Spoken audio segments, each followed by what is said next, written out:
Continuous improvement and Kaizen events are two complementary approaches, not competing ones. Daily improvement is incremental, small changes made by frontline staff as part of their normal routine, often informal and low cost.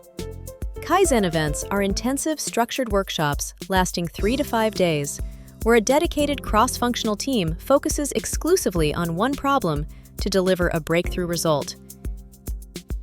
Daily improvement spreads change widely and builds a problem-solving culture.